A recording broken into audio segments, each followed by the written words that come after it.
Por isso, aqui nos nossos estúdios, o especialista em cirurgia cardiovascular, Dr. Genivaldo Coelho, que atende no Hospital Pio XII, né, em São José dos Campos, está aqui para nos dar algumas dicas importantes para cuidar bem do nosso coração. Bom dia, doutor. Seja muito bem-vindo. Dicilene.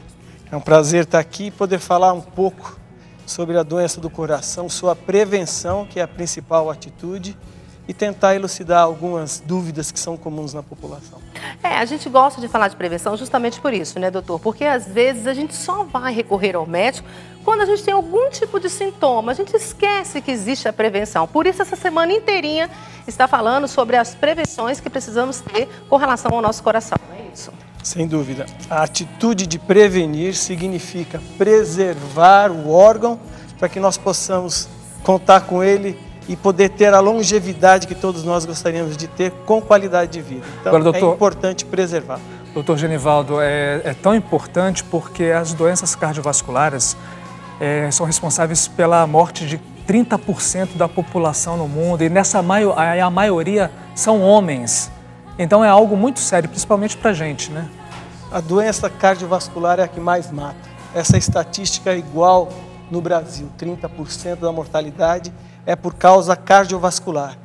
E o que está acontecendo também é que a gente vê que, embora exista um predomínio do homem na doença cardíaca, a mulher, porque está tendo um hábito de vida, uma atividade de trabalho muito semelhante à do homem, está chegando próximo nas estatísticas às doenças que atingem o homem. E essa média dos homens que são afetados pelas doenças cardiovasculares são de 56 anos e parece que essa média também, doutor, mediante estudos mais recentes, está caindo, né? Ou seja, homens entre 20 e 40 anos também estão sendo afetados pelas doenças cardiovasculares. O que explica essa queda na idade, vamos dizer assim?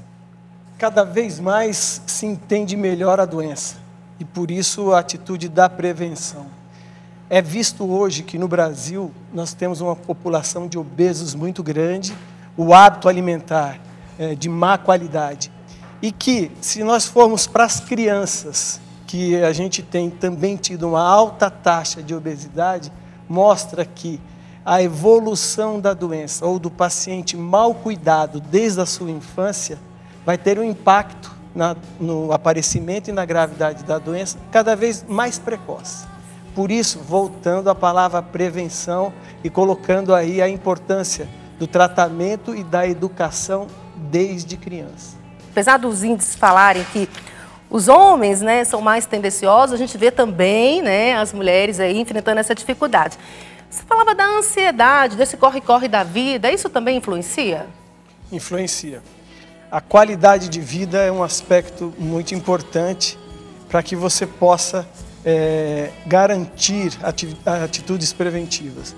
Então, você estar bem, ser uma pessoa que convive com outras pessoas, que você tenha atividades físicas, né, de lazer, que você tenha uma alimentação adequada e que você possa buscar a convivência dentro de um ambiente normal. O estresse, sem dúvida, tem impacto na doença cardiovascular. A situação de estresse, por si só, libera substâncias, que a gente fala adrenalina, entre aspas, mas que tem impacto cardiovascular muito importante. Os hábitos todos que a gente considera como importante, além da alimentação, a alimentação correta, evitar excesso de gorduras, frituras, a alimentação variada com legumes, verduras, as frutas, pouco açúcar, né? E, além disso, o hábito de fumar, que sem dúvida nenhuma hoje se sabe, e através da propaganda do próprio cigarro, acho que hoje ninguém mais pode ter dúvida dos malefícios disso, né? O excesso de álcool, né? E o seu bem-estar psíquico. Agora, a gente está vendo também números com relação a crianças, né? Que eu acho que isso também é bem preocupante. A partir de que idade, né, a gente deve procurar já um cardiologista?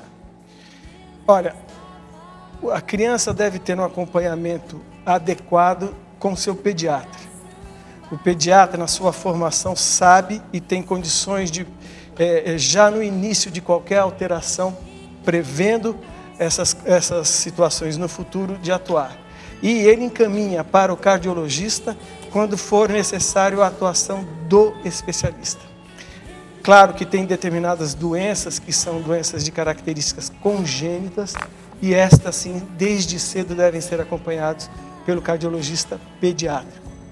Mas, de uma maneira geral, o pediatra tem condições de fazer essa prevenção inicial.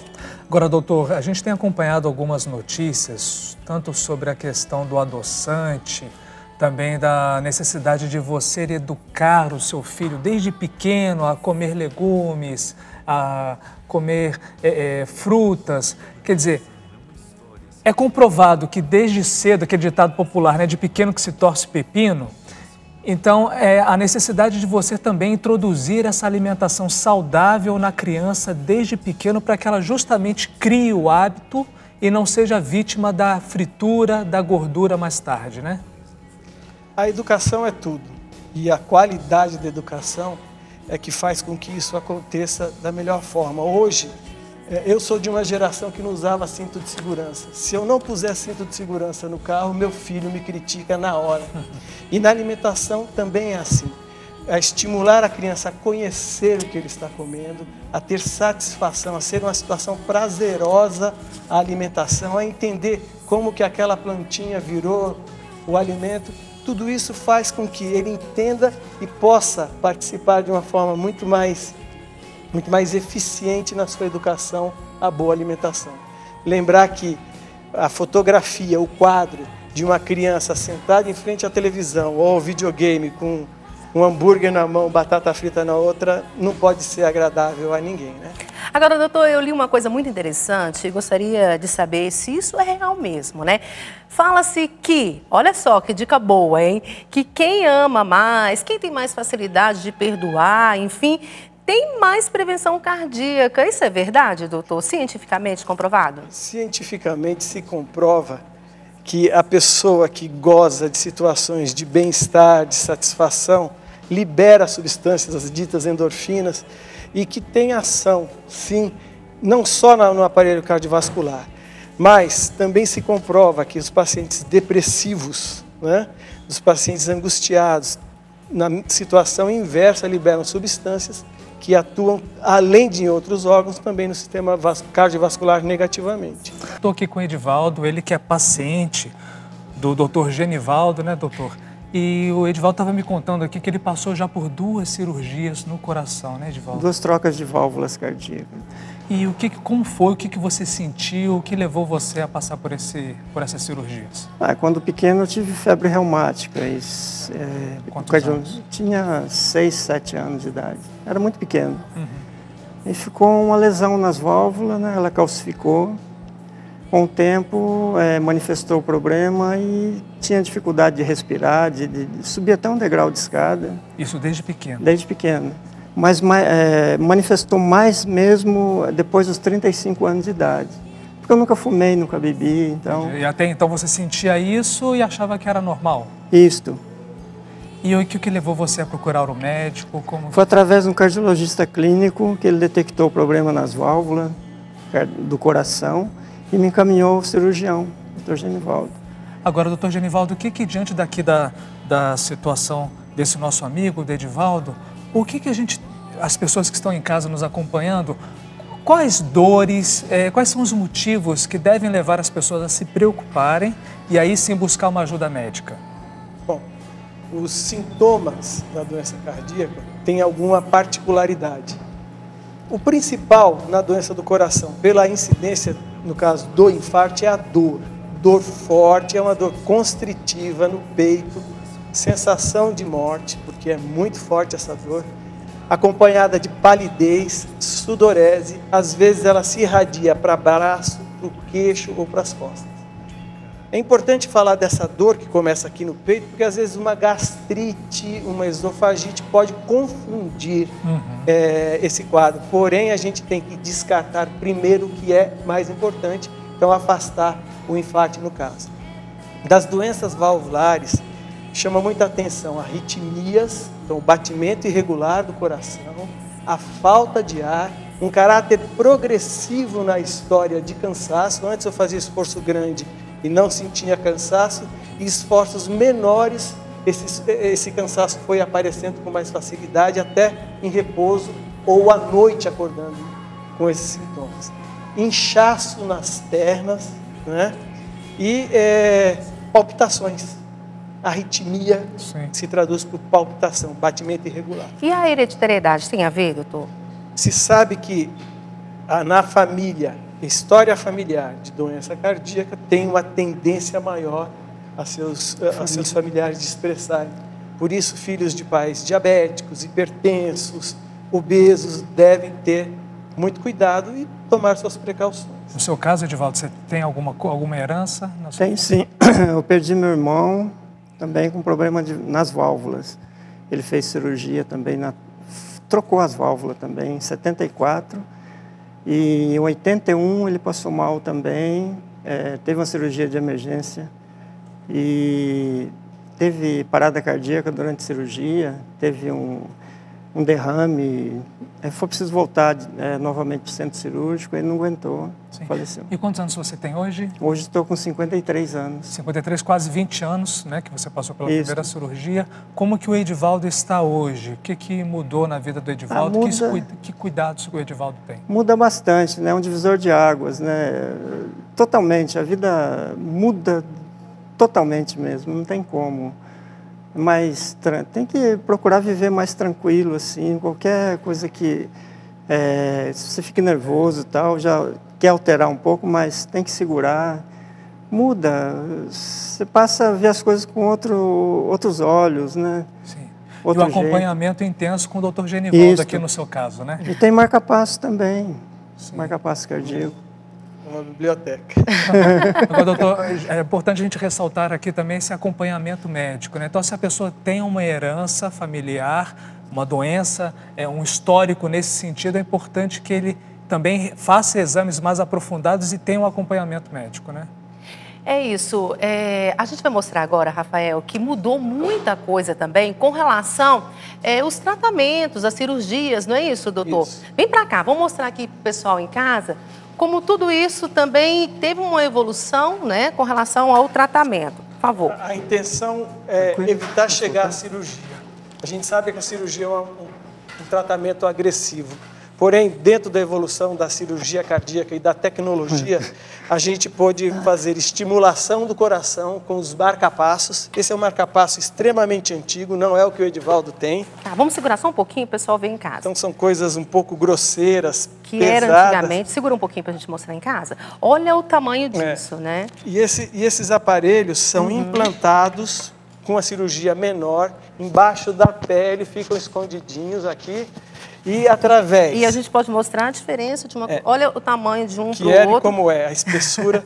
E através... Esse aqui também, os dois eram implantados, então quando a pessoa usava, todo mundo já sabia de longe, né? Olha o através de um eletrodo que sai do aparelho e vai para o coração, é feita a estimulação do coração a bater. Tá. Mas o marca-passo evoluiu muito. E hoje se faz o tratamento da estimulação do coração, da prevenção de arritmias e tratamento das arritmias. Esse aqui é um marca-passo cardiodesfibrilador. Então, aquilo que acontece em campo de futebol, que o paciente cai e tem que receber um choque, este marca-passo, além de estimular o coração, faz a leitura da arritmia, classifica essa arritmia e desfibrila, dá o choque se for necessário. Que interessante. Então, tudo isso, esse aparelhinho vai fazer... disso. Olha só, a gente tem imagens, né, assim, que a gente vai lembrando aqui enquanto o senhor falava, de filmes, né, enfim, que chega, como é que chama? Aquelas pás de desfibrilação.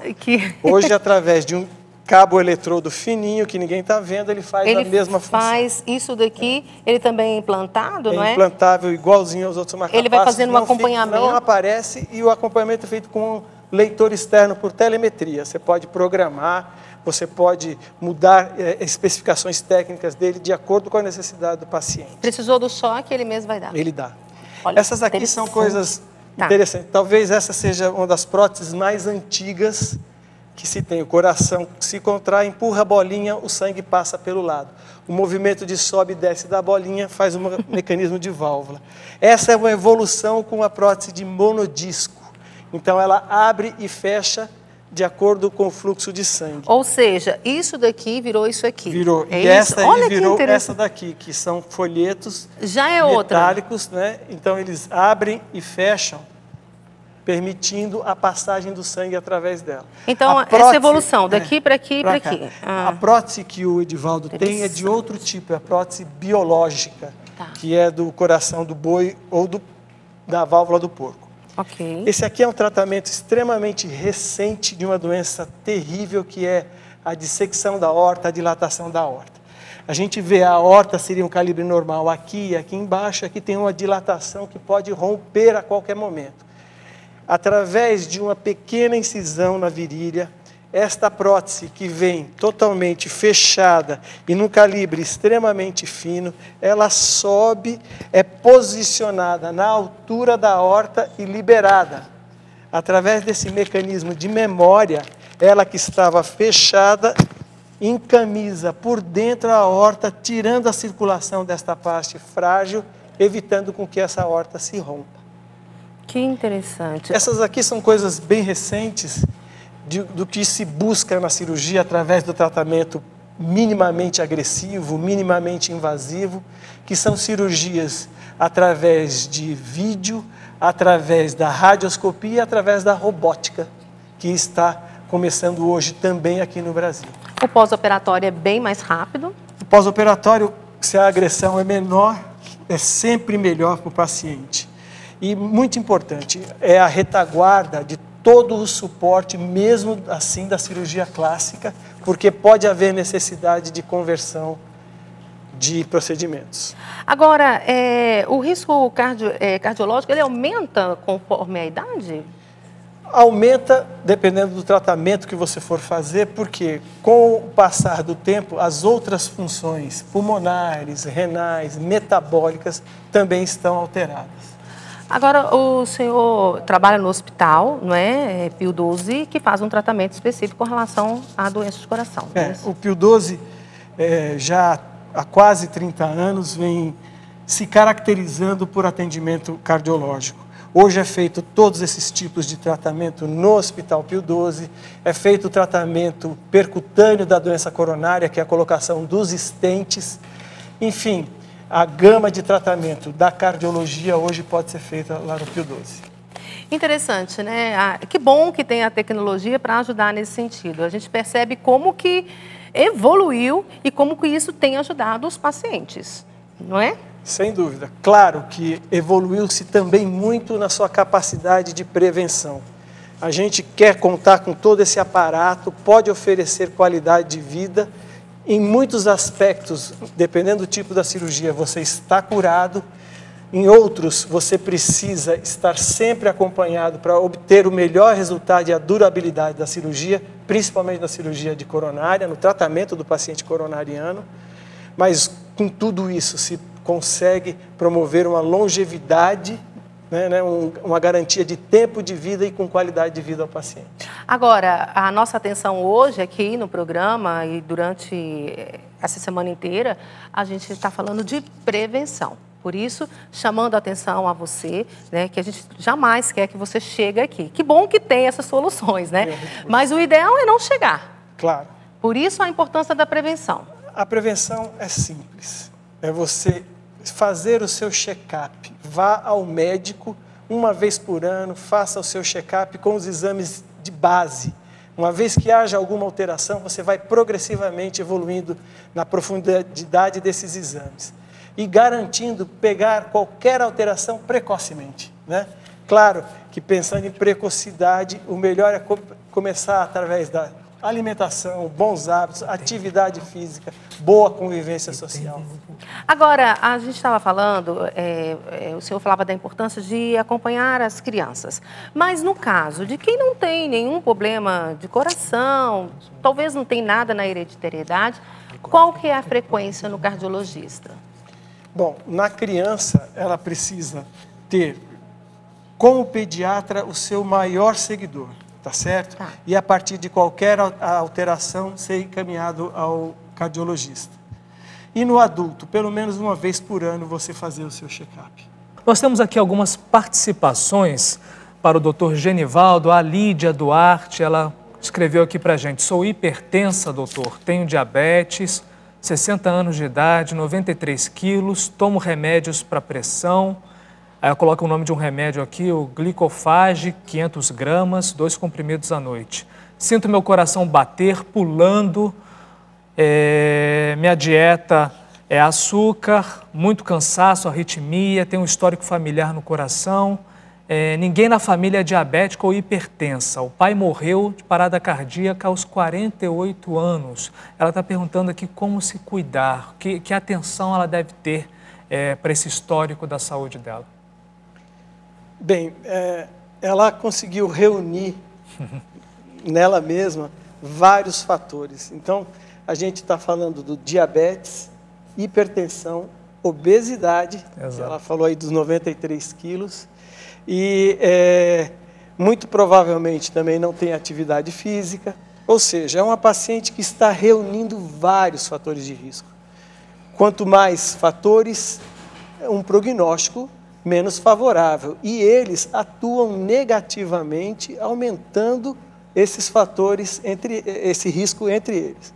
Então, é muito importante que essa paciente faça um acompanhamento cardiológico extremamente rigoroso, onde ela faça uma dieta, ela precisa perder peso, ela precisa ter atividade física. Apenas isso tem um impacto muito grande em todo o aparelho cardiovascular. Só que tudo isso deve ser feito sob orientação. Ela precisa ser bem avaliada, ela precisa ser medicada, orientada, e ela precisa seguir essas orientações. A maioria das vezes que a gente vê é que o paciente vai ao médico e espera com uma pílula um milagre. E não é assim. Ele indica o caminho e a paciente tem que ser rigorosa em seguir essas orientações. Porque senão ela não está fazendo opção pelo tratamento e sim pela doença. Sim. Agora a gente tem acompanhado também essas estatísticas que vão surgindo a cada ano, né? Vão sendo pesquisadas, e a gente percebe que o Brasil está cada vez envelhecendo, né? Está envelhecendo cada vez mais. Que orientação o senhor dá para pessoas, por exemplo, que, como essa nossa amiga, a Lídia, que provavelmente não realiza atividade física? Como que uma pessoa acima dos 60 anos ela pode começar a realizar? Que tipo de atividade? Como começar a movimentar o corpo, vamos dizer assim? Rafael, quando eu me formei, o idoso tinha 60 anos, 64 anos. Hoje, quando a gente fala em idoso, está falando de uma pessoa de mais de 80 anos. É crescente e de forma significativa e de uma importância tremenda a atividade física durante a vida, e no idoso mais ainda, porque ele vai prevenir toda a sua parte osteomuscular, o esqueleto, o joelho, a coluna, né, a sua postura, vai ter impacto na sua atividade cardiovascular, vai precisar tomar menos remédio para a hipertensão, vai controlar muito mais facilmente o diabetes. Então, a atividade física para qualquer um de nós, e principalmente para o idoso, é importantíssima, sempre bem orientada, tanto pelo cardiologista quanto por um professor de educação física acostumado ao idoso. Então é importante, principalmente agora que as academias vão se multiplicando, as pessoas também realizarem essa visita, ver se tem um especialista ali, um profissional, né, doutor? Sem dúvida. Agora é interessante também, Rafael, por que a gente está falando de prevenção? Porque às vezes, gente, a gente sabe, né? A gente tem muita dificuldade com relação ao sistema de saúde aqui no Brasil, né? Às vezes as pessoas encontram aí dificuldade, tratamentos, enfim. Mas eu quero falar também hoje sobre esse trabalho que é realizado pelo Hospital Pio XII, né? Essa semente desse hospital foi plantada pela venerável Madre Maria Teresa de Jesus Eucarístico e, graças a Deus, continua germinando. É um hospital filantrópico que faz um trabalho muito bonito aqui na cidade de São José e regiões, não é? E aí a gente quer falar um pouquinho também para você dessa região que precisa de uma ajuda com relação a tratamento, com relação a este hospital, não é isso, doutor? Está fazendo 10 anos de transplantes, é isso? O transplante no Hospital Pio XII é em relação ao transplante de medula. Tá. É um hospital beneficente que se caracteriza principalmente pelo atendimento ao paciente do SUS, em mais de 60% de sua ocupação. Claro que ele também atende o outro tipo de população, do convênio particular, precisa atender essa população também para se manter, mas o enfoque do Pio XII é o paciente do SUS.